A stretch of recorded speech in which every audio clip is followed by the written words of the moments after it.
Hi there, and welcome to day 20 of Unveiling the Civility Advent Calendar 2019 series with Buki Odushote. Thank you so much for watching, for your shares, for your likes, and your comments.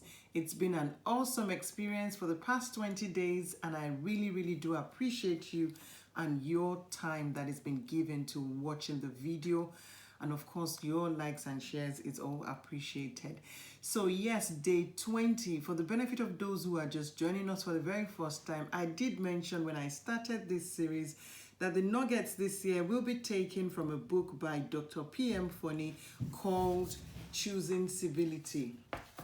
And of course, I did say that if you have an opportunity, you can purchase one online, or well, just Google. I'm sure you'll find it anywhere. If you look for it, you will find it if you want it that much. All right, so yes, we'll go to day 20 and the 20th rule of the 25 rules of considerate conduct. And day 20, the 20th rule says, be a considerate guest. Be a considerate guest. And I have a quote here by William Shakespeare, which says, unbidden guests are often welcomest when they are gone. I'm sure we don't want to be that kind of guest that people rejoice when we're out of the place.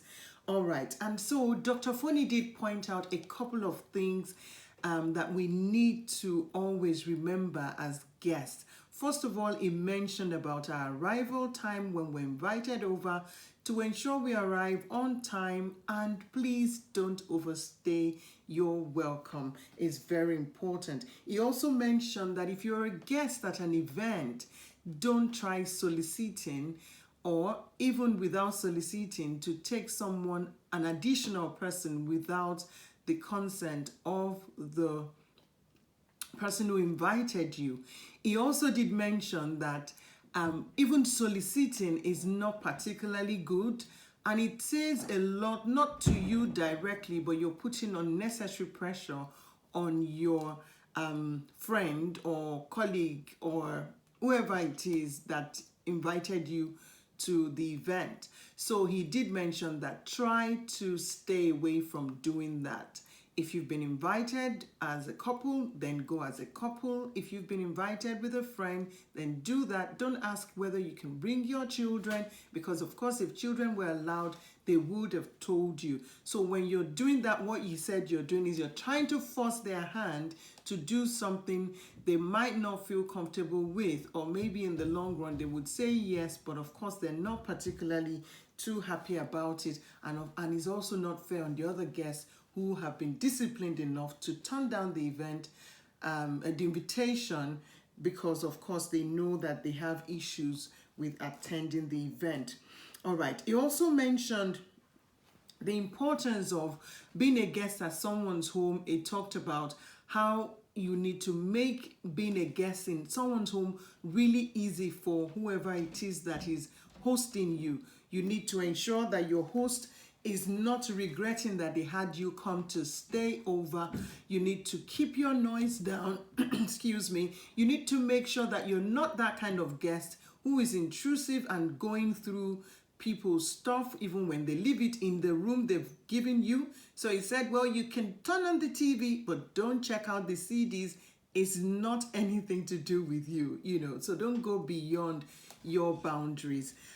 He also mentioned the importance of keeping your space clean.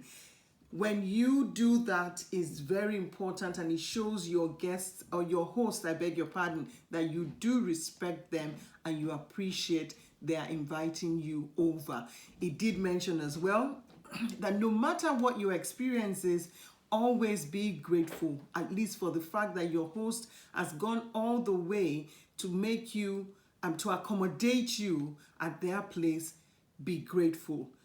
Another very important thing. No telltales. Don't go about telling people whatever it is that you saw or happened at your host's apartment or accommodation. It's very important. Anything that happens in the home stays in their home. Any experience you've got there, don't go about sharing it and I beg your pardon, bad mouthing your host. It's a bad way to behave. He mentioned. He also did say something that is very important, that you're not just a guest when you go over to people's homes, you're also a guest when you're in the community. So treat the property of the community like somebody who really does respect your community, and you appreciate the investment that has been made on those things. So little things that we see around, people sitting on the chairs on the train and putting their foot on the train, that's a no-no. If you are out of the toilet, make sure you leave it the way you want to meet it when you go in there as well. Very, very important. If you have a dog, keep your dog under your watch. Tidy up after your dog's mess and don't leave it for someone else to do. Even though you might have people cleaning, it did mention you've got to take into consideration as well that these people are human like you. It's their job, but make things a lot easier for them. Don't litter the place and expect that they will come packing everything after you. Also, he said something very important about, the environment. It said here that, I'm going to read that very quickly to you.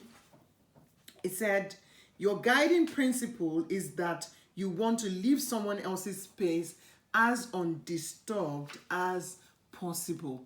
So I believe with these few nuggets I've got here for you today, you can go about being a better guest anywhere you go to, and being one also who does appreciate and is responsible as well with the things that you've been handed, or privileges that you've been handed by your host. Have a wonderful night rest. I'll see you again tomorrow, day 21. Until then, it's your friend Buki Odushote. Thank you.